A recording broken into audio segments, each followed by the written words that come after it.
craft that became known as the Angel of Mercy in war has become the jack of all trades of our airways. From a transporter of some of the world's most famous and powerful individuals,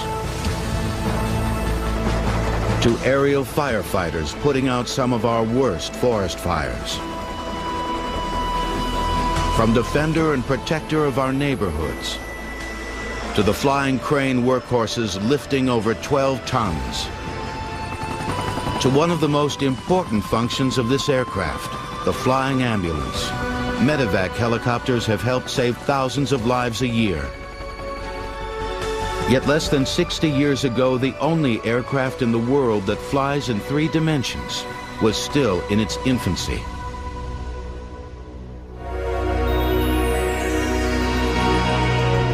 The idea of rotary flight dates back to ancient civilization. It began with a toy that became known as the Chinese top.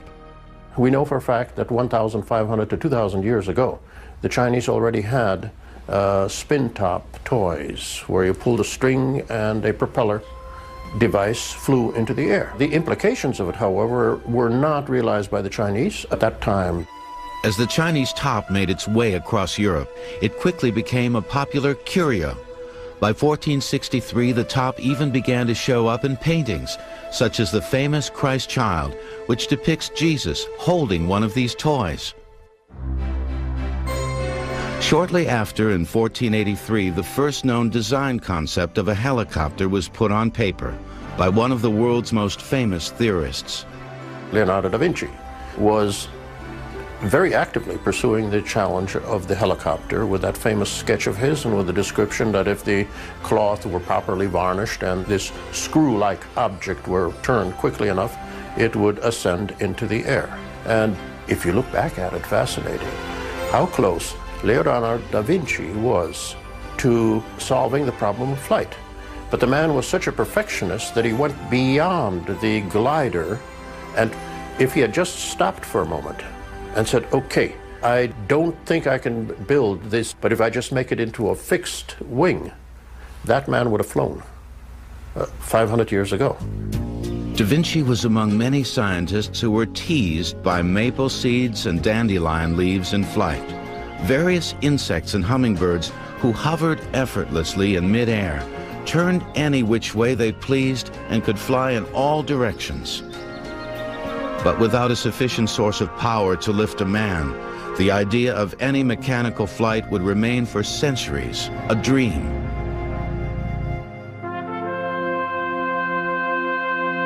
By the turn of the 19th century, many visionaries had put their ideas of a rotary aircraft on paper. However, most were based on fantasy rather than reality. But by the 1840s, an English scientist, Sir George Cayley, began tackling one of the first obstacles associated with rotary flight, counteracting torque. If you take a hold of something, a screwdriver for instance, and you twist it in one direction, there is a equal and opposite reaction in the opposite direction. And that would be the torque reaction. And when a rotor is spinning in the air, at the same time that it's turning in one direction, it's trying to twist the fuselage and the aircraft in the opposite direction. Cayley's answer to this problem was to design a helicopter with 2 rotors side by side. Each rotor would turn in opposite directions to counteract the forces of torque between each other. But Cayley never built his rotary aircraft. He knew that a full-sized machine based on his design would never get off the ground. See, the only power at that time really was a steam engine. And steam engine weighs about 100 pounds per horsepower. It's just impractical for vertical lift. But several years later, in the 1860s, a French engineer, Viscount Gustave de Ponton de Amécourt, was determined to prove to the world that rotary flight was indeed possible. De Amécourt built a miniature rotary aircraft which demonstrated a new method of counteracting torque. He researched and built small flying models, and one of them was a counter-rotating helicopter toy, where he took a bow and would wind it up, and the tension of the bow would turn one rotor in one direction, The torque of that would turn the opposite rotor. Size maybe 2 feet long, but it did fly. This became known as a coaxial method of handling torque. Two rotors mounted on a common axis. After proving that a properly designed coaxial rotor system would fly, d'Amécourt designed and built another miniature rotary aircraft. This time, he utilized tiny watch spring mechanisms for power. They too flew successfully. D'Amécourt came up with an enduring name for his contrivances, using the Greek words heliko, meaning spiral, and pteron, meaning wing. He coined the name hélicoptère. But until a sufficient source of power became available, enough to lift a man, helicopters would remain small, miniature prototypes. The world would have to wait another 20 years for vertical flight.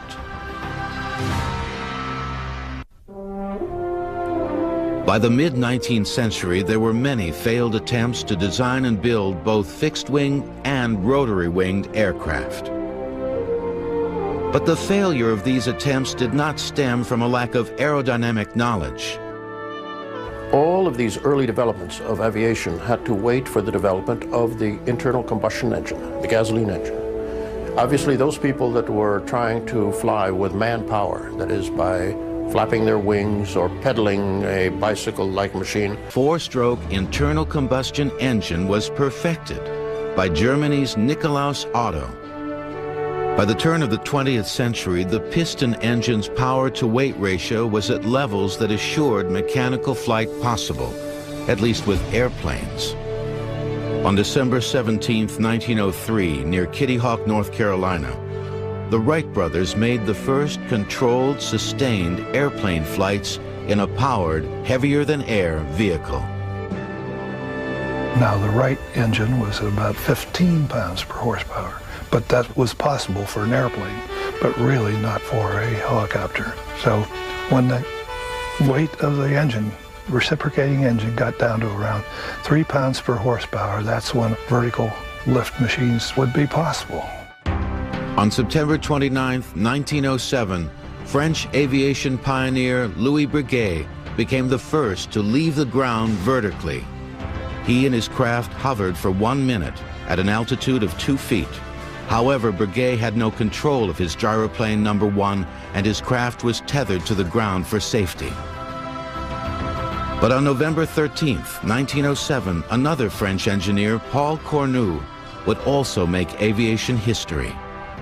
Hovering about a foot off the ground for several minutes, Cornu became the first person to ever rise vertically in a powered, heavier-than-air machine with no assistance from the ground. It was a true rotary free flight. But he too had little control of his machine. Although there were many engineers who followed in Cornu's footsteps, some even flying for up to 7 minutes, they all had the same problem: lack of complete control. In contrast, by the 1920s, United States Army Air Service planes were making the first flights around the entire world. It seemed that helicopter technology had quickly fallen behind that of the airplane. In 1925, a Spaniard, Juan de la Cierva, put the idea of a helicopter back into mainstream development. His invention, a completely new type of aircraft, the autogyro. Well, an autogyro has a rotor, and when the aircraft is moving forward through the air, the rotor acts a little bit like a windmill, where the forward motion of the aircraft moving through the air causes it to rotate. And when it rotates, it again is a rotating wing and is producing lift.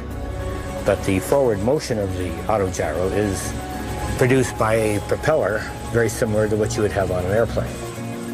An autogyro, which wasn't really vertical lift on the takeoff, but vertical lift landing, they could auto-rotate down and with very little ground run, plop down right in front of everybody, and especially at air shows, they would demonstrate that capability.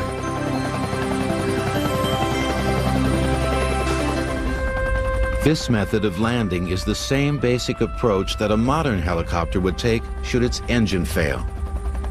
Back in the 1920s, Juan de la Cierva proved to the world that to make a safe landing in a helicopter required no engine power and no runway, just a spot big enough for the aircraft. The key to de la Cierva's stable aircraft was his discovery of a phenomenon that only became apparent with rotary-winged aircraft: dissymmetry of lift. De la Cierva had the same annoying problem that many early helicopter designers had. Their craft would tip over before ever leaving the ground. This happened because most rotor blades at the time were rigid. Rotating blades never generate the same force of lift equally throughout their revolution. This causes an imbalance of lift. De la Cierva's solution? He attached hinges to each blade, which allowed them to move fore and aft, and up and down. This would allow the rotor blades to find their own way through the air. You see, as the forward-going blade goes into the air, it gets a lot more lift and it wants to rise. And as it rotates around and goes with the air, then it wants to sink. And prior to that, then, most of the aircraft would have rolled over. He allowed the blade to flap up, and as it goes around, then to flap down. If it gets too much lift, it flaps up. As it goes around and loses lift because it's going with the wind, it starts to settle. And so this was a self-accommodating sort of thing. So Juan de la Cierva figured that out and was able to build a controllable, flyable autogyro back in the 20s. Early autogyros had small wings to help steer the aircraft, but these wings disappeared in the early 1930s when cyclic pitch control was developed. This device was based on the problem that de la Cierva had just solved: dissymmetry of lift. The thought was take control of this imbalance of lift and use it to steer the aircraft.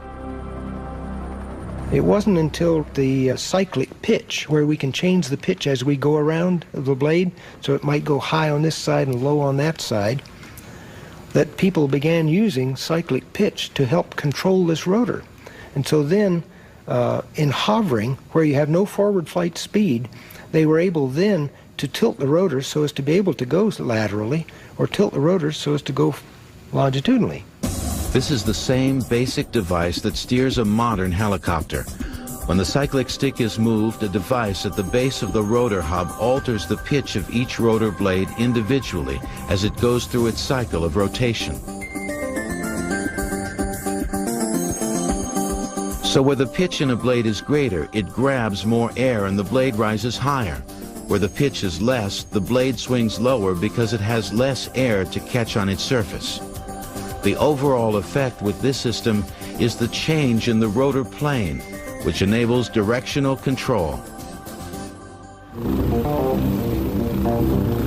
Modern helicopters also have collective pitch control. Simply put, this lever changes the pitch of all the rotor blades evenly or collectively. This way, the pilot can lift off vertically, steer the aircraft, and with the cyclic stick compensate for those forces of unequal lift.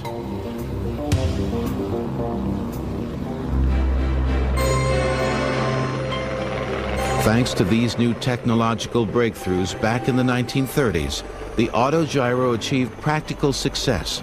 The Detroit News used one to speed reporters to the scene of major stories. The U.S. Postal Service began test flights for its deliveries. There were even demonstrations held on the White House lawn for President Hoover, who called the autogyro the greatest achievement in aviation.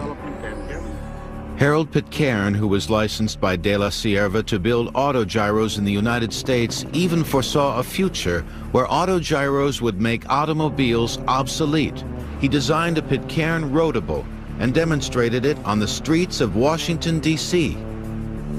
The rotable vehicle was all part of Pitcairn's dream, which he depicted in his promotional material, to have an autogyro in every garage. Well, Harold Pitcairn built some autogyros here in the United States back in the mid-1930s, which was right in the middle of the Great Depression, and nobody really had money for anything at that time. So, unfortunately, the autogyro, combined with its complexity and high cost, never allowed it to actually be that competitive.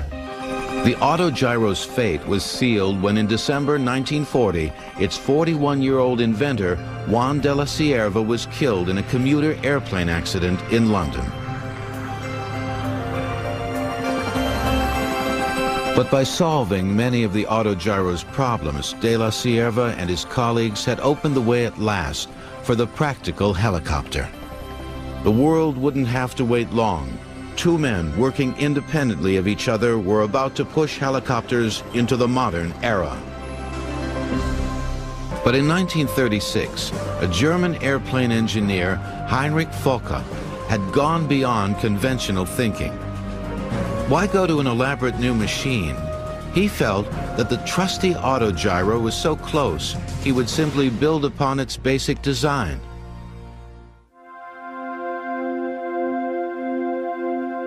Professor Heinrich Fokker was a very brilliant aerodynamicist, a very, very great pioneer who started with the autogyro and then built up his know-how of rotary wings and the lifting and the vibrations and the capabilities. And from there, it was almost a natural step for him in 1935, 1936 to attack the problem of the helicopter, which he very successfully attacked. It resulted in the building of two small helicopters. The two main rotors of the Fokker helicopter were side by side. There was one on the left, one on the right. And by rotating in opposite directions, one counteracted the torque of the other. And it had a small propeller in the front that looked like an airplane propeller, but was actually just used to cool the engine. But it was a true helicopter. Heinrich Fokker had built the world's first real helicopter. Although it was difficult to fly and maneuver, it could hover, fly sideways, and fly forward or backward. But for all the amazing feats that Fokker's FA-61 helicopter achieved, it had little impact on a public already familiar with airplanes and autogyros. That is, until the attractive and daring 25-year-old Hanne Reitsch, known throughout Germany as that nation's first woman test pilot, climbed into the cockpit. Hanne Reitsch was a very gifted test pilot, a very, very tiny, little lady, probably weighing 98 pounds, sopping wet, which was very good for improving the performance. You didn't want a big tank of a guy climbing into an aircraft which had marginal performance. Her flights and her demonstration flights were highly publicized, and those public demonstrations, I think, were pivotal to the cause of the helicopter. In February 1938, Reitsch demonstrated the Fokker helicopter inside Berlin's cavernous Deutschlandhalle Sports Arena every night for 3 weeks. She flew from a court about the size of a basketball court and would take off, fly, hover, turn 360 degrees. And when the films reached the United States, I think they also created a tremendous amount of interest in the helicopter here. And Hanne Reitsch, interestingly enough, is a member of an organization that I'm a member of, which is the International Women Helicopter Pilots, more commonly or better known as the Whirly Girls. And because Hanne Reitsch was the first woman to ever pilot a helicopter, she's considered Whirly Girl #1.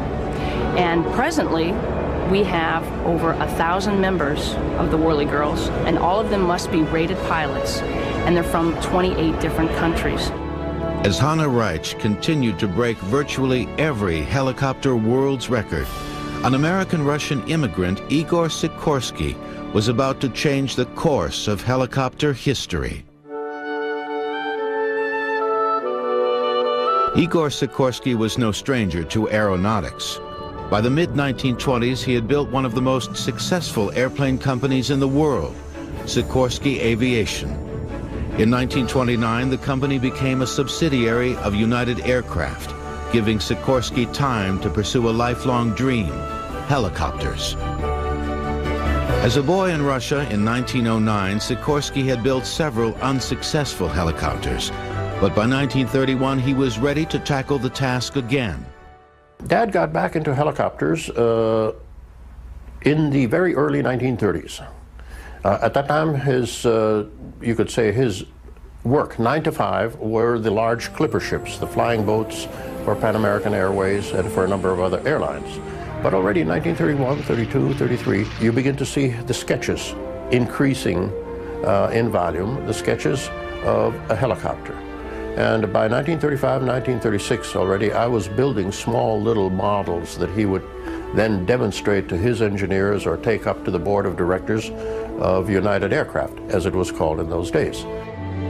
Sikorsky's sketches resulted in a unique design for the time period, a single main rotor. Up until the late 1930s, most helicopters that had lifted off the ground were either coaxial in design or had at least two main rotors, such as the Fokker helicopter. A number of people had tried to build a single main lifting rotor machine, but actually none of them were successful until that time. And in fact, great many authorities considered the single main lifting rotor machine to be technically and theoretically impossible. It just could not be done. However, by 1936, 1938, Igor Sikorsky had zeroed in and sat down on this concept and was beginning to develop the necessary hardware, the necessary design philosophy for a single rotor machine. On September 14, 1939, Sikorsky began cautious flight tests in his single main rotor VS-300. He kept his craft tethered to the ground while he slowly worked the kinks out of his design. Concentrating heavily on how to control his craft, Sikorsky focused on a rear tail rotor configuration. He tried everything from no tail rotor to three tail rotors. He was trying to obtain some of the other control movements of the helicopter with these other rotors. He finally got rid of the rest of the other ones and ended up with a single tail rotor back there to counteract torque and also to give the pilot control of rotating the helicopter to the left or rotating it to the right. So the tail rotor really performs both of those functions, counteracting torque and providing directional control. The tail rotor was, and it still is with modern helicopters, controlled with foot pedals. When the pilot wants to turn the helicopter to the left, he pushes the left pedal in, which decreases the angle of the rear rotor blades, allowing the natural forces of torque to turn the fuselage to the left. Pushing in the right pedal increases the pitch of the rear rotor blades, causing them to bite the air harder and overcompensates the forces of torque, and the aircraft swings to the right. But for Igor Sikorsky in 1940, creating this design concept did not happen overnight.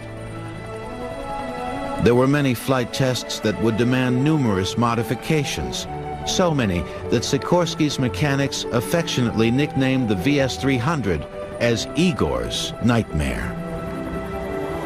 The memories are very vivid of the very early flights of VS-300, those benign, beautiful, warm spring days of 1940, as the helicopter would be hovering just in a parking lot behind the Sikorsky factory. And I remember you could touch it the way you could touch a living thing like a horse or a dog, and you had that affection for it. Igor Sikorsky's VS-300 was America's first successful helicopter. His design and patent became the basis for future modern helicopters. Our Army Air Force at that time became very interested in the aircraft and gave him $50,000 to finish the development of that aircraft. United Aircraft, of course, added a lot of money to that, and they developed then, under Air Force contract, the XR-4. And that's the aircraft that's sitting behind me, is the first then production aircraft. This is the only remaining prototype of the XR-4. By the end of World War II, over 400 Sikorsky helicopters had rolled off the assembly lines. Military leaders first thought of the helicopter as a scouting tool, but the helicopter quickly proved to be capable of much more. During the last years of World War II, many stranded victims were rescued in spots that only the helicopter could reach. The military was impressed with the life-saving potential of this new machine. The helicopter had shown that it could be a truly useful aircraft, a rotary-winged angel of mercy. In years to come, it would be that and more, in peace as well as war. The first helicopter hoist rescue took place in November 1945 with the Sikorsky R-5. The helicopter pulled 2 seamen from a sinking barge off the coast of Connecticut. Helicopters will continue in a moment on Modern Marvels. Early helicopter pioneers all had one thing in common. There wasn't much of a technological track record to follow. Much of the early designs were based on intuition. Well, use your best judgment and your imagination and do what you think you have to do to conceive and develop a system that will work. If it works, you made it, like we did 55 years ago on the 11th of April, 1943. Frank Piasecki built and flew America's second successful helicopter, the Piasecki PV-2. Just like Igor Sikorsky before him, Piasecki's first flights in a helicopter were tethered to the ground for safety. It was a kind of a windy day, but we started the machine up, and we had my mother's clotheslines I borrowed to hold the machine to the ground.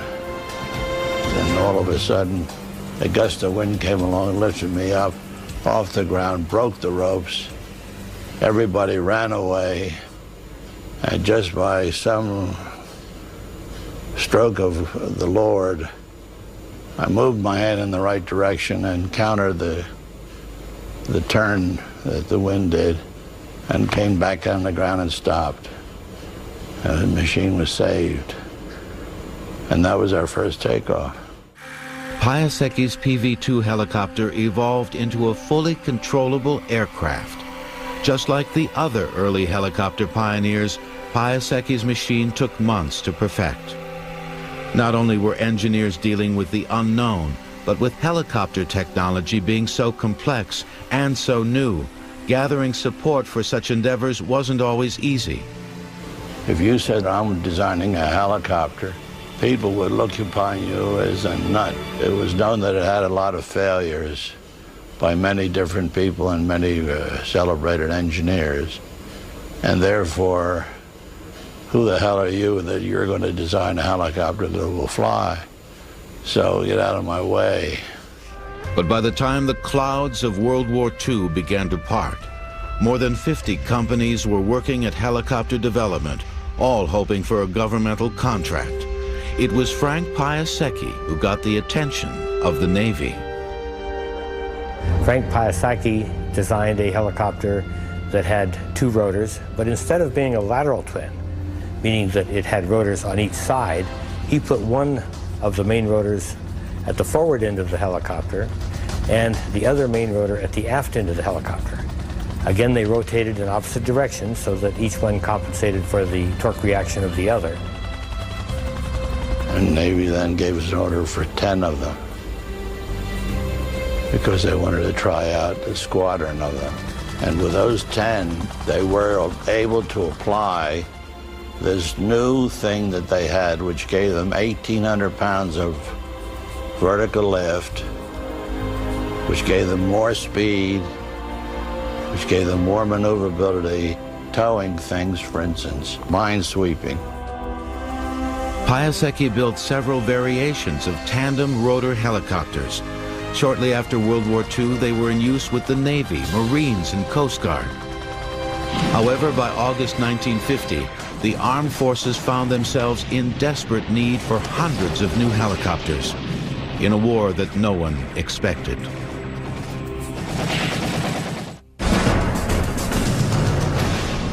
Without a doubt, the Korean War convinced all of the skeptics, because within a few months after the start of the war, the helicopter had gone to almost priority number 1. It was used for medical evacuation. It began to be used for the rescue of pilots down behind enemy lines. At first, the majority of the helicopters in use were Frank Piasecki's PV-3s, more commonly known as Flying Bananas. Also in use were Igor Sikorsky's S-51 helicopters. But for medical evacuation, a smaller, lightweight helicopter was needed. The design came from a brilliant young inventor, Arthur Young, who worked for the famous Bell Aircraft Corporation. Young had built America's third successful helicopter, the Bell Model 30. This craft first flew on June 26, 1943, only 2 months after Piasecki had lifted off the ground for the first time. Yet 2 years later, after an evolution of refinements and improvements, Arthur Young churned out the Bell 47 helicopter. The Bell 47 became the symbol of hope for American soldiers during the Korean War. They soon became an integral part of MASH units, or Mobile Army Surgical Hospitals. With its bulbous plastic cockpit, the Bell 47 quickly became one of the most recognizable helicopters in the world. Its characteristic clop, clop, clop, clop sound resulted in the coined term chopper. And by the end of the Korean War, I believe the helicopter had evacuated well over 100,000 wounded troops and had, what is equally significant, had rescued and brought to safety something like 1,200 pilots from behind enemy lines, men that would have faced capture, starvation, torture, and probably death if it had not been for the helicopter. In 1953, the Korean War was over, but helicopters would soon become more than scout and rescue machines. They would become a viable military weapon in a distant conflict that would become known as the Helicopter War. However, harmony between helicopters and the military in Vietnam would take a little time. Virtually all helicopters utilized piston engines, which relative to their size and weight were bulky and weak. When enlarged, they took up too much space and could barely lift themselves and a large payload. The military quickly turned to the turbine engine, a source of power that throughout the 1950s was still in the experimental stages. But by the 1960s, after a series of refinements and improvements, the turbine engine was in mass production. The turbines were not introduced into helicopters until the mid to late 50s. And by the time the Vietnam War had gotten into full swing, the military had converted most of its helicopters to turbine engines. And again, those helicopters were all fairly large, and the turbine engine functions very well in helicopters of that size. It gives them a much better power-to-weight ratio. A turbine engine has a spinning fan that sucks air into a combustion chamber where it is mixed with fuel and ignited. As the fuel burns, it produces hot gases which shoot into the turbine, causing it to spin. Attached is a shaft that turns the rotor and any other devices connected to it, such as gearboxes for the rear tail rotor and power generators, etc. A reciprocating engine, for the horsepower it delivers, its weight to horsepower ratio is generally about equal. So, I mean, if you had a 400 horsepower engine, it's going to weigh about 400 pounds. In a turbine engine, it's about half. If you have a 400 horsepower engine, it's going to weigh about 200 pounds. And in a helicopter, just like any aircraft, weight is precious. It was a turbine-driven helicopter that became the symbol of the Vietnam War. The Bell HU-1, more commonly known as the Huey, a nickname the Army pilots came up with based on the helicopter's initials. My first few months in Vietnam was flying Hueys. I think the Huey was the most versatile helicopter in the Vietnam War, and like I said, I think it became one of the most versatile helicopters ever built, just by its pure design and its capabilities. Easy to train pilots for, take enough troops, a squad say. You could put hard mounts on the outside of the aircraft and turn it into a gun platform if it had to be. You could put litters inside and use it as an air ambulance. You could take an aircraft and configure it very quickly for 3 or 4 or 5 different kind of missions. But flying these machines in war exposed both pilot and aircraft to great risk. While rescuing wounded soldiers, often from the front lines, helicopters became large moving air targets for the enemy. There was really nothing really bulletproof about a Huey other than that it was a pretty simple design, and there was a few critical components, and if they were hit, it would knock it out of the sky. There was a lot of helicopters lost in Vietnam, and a lot of helicopter pilots lost their lives in Vietnam because of just the pure exposure, just the amount of hours that were flown. But there was not a more welcome sight to American troops fighting in flooded paddies and look-alike villages than that of the Bell HU-1. The Huey was looked upon as an angel of mercy, one of the most respected machines of that war. I think of the Huey affectionately because we were raised with it. In fact, I'm getting, you get a little emotional just thinking about it. That pop, pop, pop, pop, pop, so classic of a Huey. I went from being an apprehensive manipulator of the controls to becoming a helicopter pilot in the Huey, and I think I'll just always remember that. I'm very fortunate that our department operates a surplus Huey, and I occasionally get to fly it, and I hope it's the last helicopter I fly. I'll always have a soft spot in my heart for the Huey. By the end of the Vietnam conflict, the helicopter had proven itself as an efficient and ubiquitous servant in war. But soon, the world would see that the most dramatic helicopter duty remained the same in peace as in war, rescue.